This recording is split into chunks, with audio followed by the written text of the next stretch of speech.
agarda mendan biron bir narsani so'ramoqchi bo'lsa yoki nima qilmoqchiga biron gapini aytmoqchi bo'lsa, menga yoqadiki yelkamdan ushlab yoki qo'limdan ushlagan holda shu gapni gapirish va aynan menga yetkazish uchun shunaqa deyish kerak.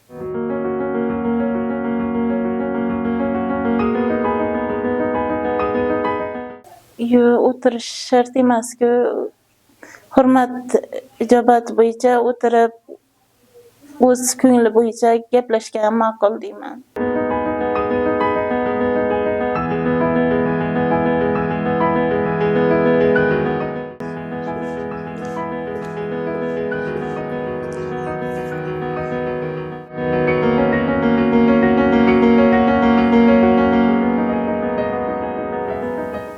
Ishlar bo'yicha yordam berish, o'zlari kelib, bilib yordam bergani ma'qulroq ko'proq. Men so'rab yoki men anaqa qilsam, o'zimda g'ururimga yoki o'zimga noqulaylik belgisi bildirishi mumkin.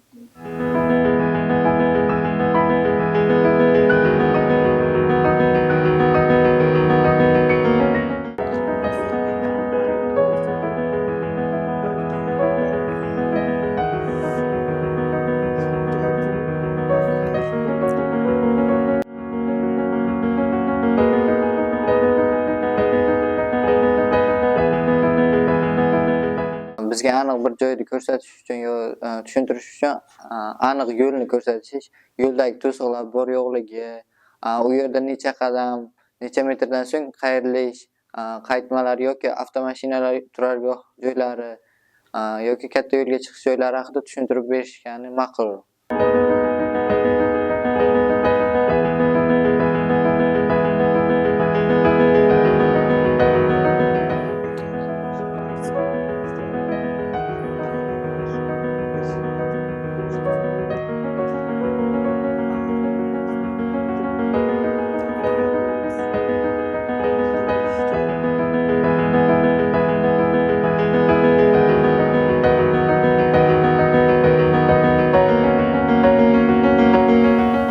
Xafa bo'laman ko'proq sog'ligim haqida so'rasa.